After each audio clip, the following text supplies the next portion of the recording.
Kia ora and welcome to Business Your Way, a podcast where I take you behind the scenes and look at the strategies, systems and support needed to grow and scale an online service business.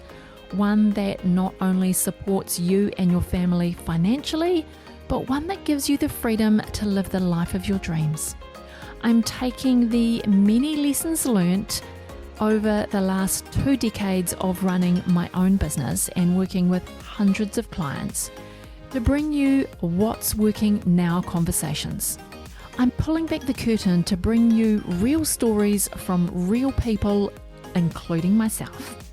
We're going to talk about everything from how to get clarity on your vision, creating systems so you can automate and delegate, how to hire a kick-ass team that creates raving, returning and referring clients. We're even going to talk about how to kick those limiting beliefs to the curb so that you can flourish in your business. I'm your host, Sandra Julian, an Indigenous mama of 3, fashion-loving sewist and business strategist. Each week, I want to help you dream big, plan well, and do the work to grow and scale your business your way. Hey friend, and welcome to episode 41 of Business Your Way. I've heard so many small business owners say that they are overwhelmed. They are overwhelmed with everything going on in their business and their lives. They don't have any time to invest in themselves or to simply take some time out just for them and do something that's just for them. That's not for their business, that's not for their kids or their family or anything else that they've got going on in their lives. And so this might be you. This might be a story that you are telling yourself, that you are overwhelmed. There is just so much going on in your business that it is overwhelming. And I really do get it, because running a business can be a struggle at times. And that's because we're constantly making decisions. We've got so many questions coming at us from all directions, as well as the questions that we're asking ourselves on a daily basis. And when we're asking ourselves questions, there is an answer that we're looking for, and that requires us to make decisions. So these decisions might be something like, I need 2 new clients this month. Where am I going to find new clients? Or what am I going to do to attract new clients? Or it might be time to upgrade your project management tool. So you are wondering, what technology do I need to invest in? Is it Asana? Is it Trello? Is it Monday.com? What technology do I need to invest in? Yet another decision. And then you are so busy that you actually need help. So then who can help me is the question that you're asking. Or you know that it's time to invest in a new team member, but you're just not sure what position to hire for, or where to look to find that next person, or when you need to do this. So these are all decisions coming at us every day in our business. And that's not to mention all of the decisions that you might be helping your client with. So if you are working one-on-one with clients, and if you are listening to this podcast, this is probably you. You're a service-based business owner or a small agency owner. You are working with clients and you are helping them to make decisions for the projects that you are helping them with.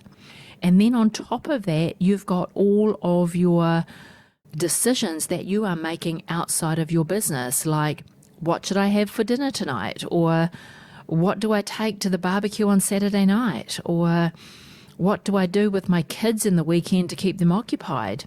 Not to mention all of the questions that are coming at you from external sources on a daily basis, like when would you like to have your next hair appointment? Or the kids are firing their homework questions at you. Mum, what do I take to show and tell at school tomorrow? These are all decisions that are coming at us every day. most are mundane, but some are really important. And so important, they cause you to delay your decision making. They cause you to procrastinate. And that's maybe because you're afraid of making the wrong decision. And so when I was researching and writing for this particular podcast episode, I thought I would go to Google and just see what Google says about how many decisions do we make in a day. Funny thing is that Google says 35,000 decisions that we make in a day. And I'm like, that sounds really ridiculous. Like, that sounds over the top. I can't even imagine myself making 35,000 decisions in a day. But then I found a study from Columbia University found that we're bogged down by a good 70 decisions a day. And for me, that sounds a bit more realistic. And today on the podcast, I want to give you some strategies for making effective decision making. I've got 6 strategies that I want to share with you for making good decisions or effective decisions. And strategy number 1 is to turn daily repetitive tasks into routines. Because once you turn them into a routine, there's less decision and more automation that goes on. Because our brain is a muscle, and over the course of the day, it gets tired, which is why at the end of a day, you can feel mentally exhausted. So one of the best strategies to reduce the decision fatigue is to implement daily routines that happen on automation. So no thinking required with your daily routines. I've got 4 daily routines that I really recommend, and they are your morning routine, which is what happens when you open your eyes in the morning, and you do the same thing every morning. It might be for the first hour, it might be for the first 90 minutes of your day. What are you doing? It might be from the moment you open your eyes to the moment you drop your kids at school. Make that routine the same every day so you can perform that routine on autopilot. Then I have a workday startup and a workday shutdown routine. Again, small decisions because they're tasks that you have to do every day and you can do them on autopilot. And then the last one is, what is your evening routine? So the hour before you go to bed, what's that routine look like for you? Reducing the number of decisions that you have to make in order to reduce the decision fatigue in your day. So when my kids were much younger, I also used to have a after school routine and then a dinner, bath and bed routine. And it used to go the same way every day. I didn't have to think about it. I'd organise all of the meals ahead of time, so I didn't have to decide every day what we're having for dinner, and then it was autopilot mode. So work out what are the tasks or what are the small mundane decisions that you can habit stack into a daily routine that you can just do on autopilot. All right, let's move on to strategy number 2. And this is to make your big decisions in the morning. Because in the morning, your brain has rested, it's got some good sleep, it's recharged, so your brain is less fatigued in the morning. This is a great time to tackle your most important or your most complex decisions. Ideally, you've blocked out some time in your calendar to do this work. And this is before you take phone calls, before you check your email, before you head into a meeting, before you have your team or your staff coming at you to make more decisions around things that they're tackling. So make the most of your brain being fresh in the morning and allow some time to make your big decisions then. Strategy number 3 is to pay attention to your head, your heart, and your gut, and avoid making decisions which are emotional reactions. pay attention to how you're feeling and then balance out what is in your heart, which is what you're feeling, with what your head is telling you. So strategy comes from our head, but decisions using our head only are usually decisions which lack alignment. And you want to make sure that you're making smart decisions, smart aligned decisions, which are then also filtered through your gut reaction, which is your moral compass. So your gut reaction, this is where our values and our beliefs sit. They are deeply ingrained and embedded within us. Our values form our moral compass and serve as our trusted guide when our emotions are pulling us in a different direction. So be sure that when you are making your decisions, you've taken into account the strategy, which is your head, your emotions and how you're feeling about it, which is your heart, and your values filter, which is your moral compass, which is your gut feeling. And you've also probably heard it called your instincts or your intuition. That's what your gut reaction is to a decision. So paying attention to all three, head, heart, and gut, to make smart, aligned decisions. Strategy number 4 is implementing systems into your business to reduce or eliminate decisions. So in the same way that your daily routine reduces the amount of small decisions that you're making in a day, so systems and processes reduce the small decisions for performing the routine tasks in your business.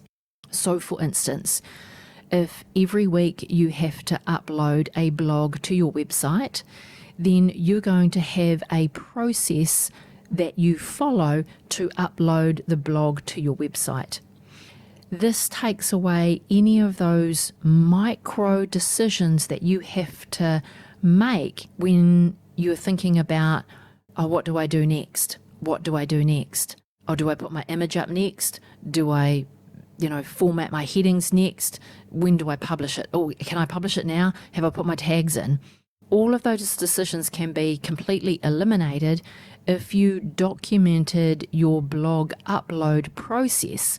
So you don't have to make those decisions when you perform that weekly routine task. So document your processes in standard operating procedures so you can perform the same task the same way each time without having to decide what next, and what next. Strategy number 5 is to get some exercise and move your body. The stress of a major decision naturally produces cortisol. This is the chemical in our brains that triggers the flight or fight reaction. Cortisol also clouds your ability to think clearly or rationally.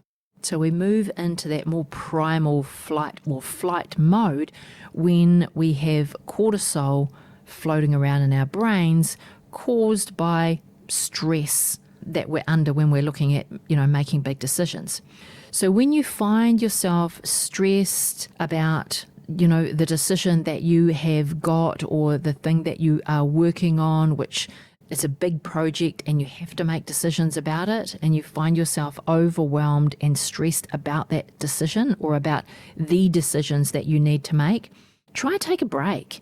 Go for a walk, get some exercise, do a bit of yoga, whatever is your thing to go to, because as little as 30 minutes a day is all it takes to get a good endorphin-fueled buzz that will return your mental clarity. And research also shows that long-term exercise improves the overall function of our brain region that is responsible for our decision making. So go get some daily exercise. I personally like to get my exercise in first thing in the morning. It's part of my morning routine, so I don't have to think about it. It's going to happen on autopilot. Strategy number 6 This is my final strategy for effective decision making, and it is to seek wise counsel. Sometimes when you're making a decision, you will pick an option and then you will gather the information to support that decision.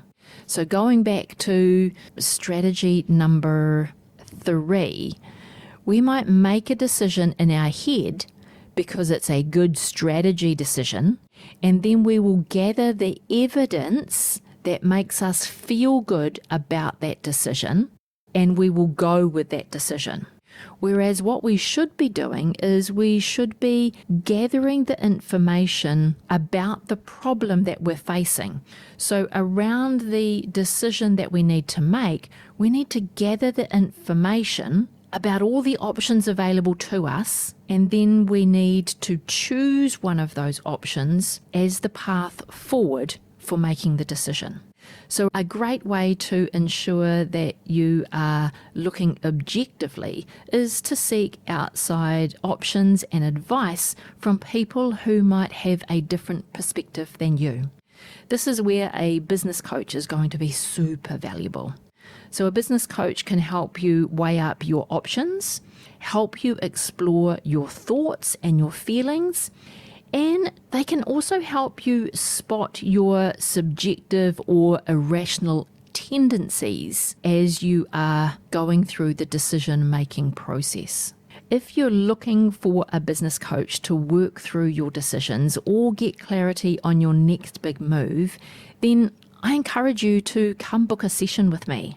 My coaching sessions will help you get started, or they'll help you get unstuck, or they'll help you get perspective.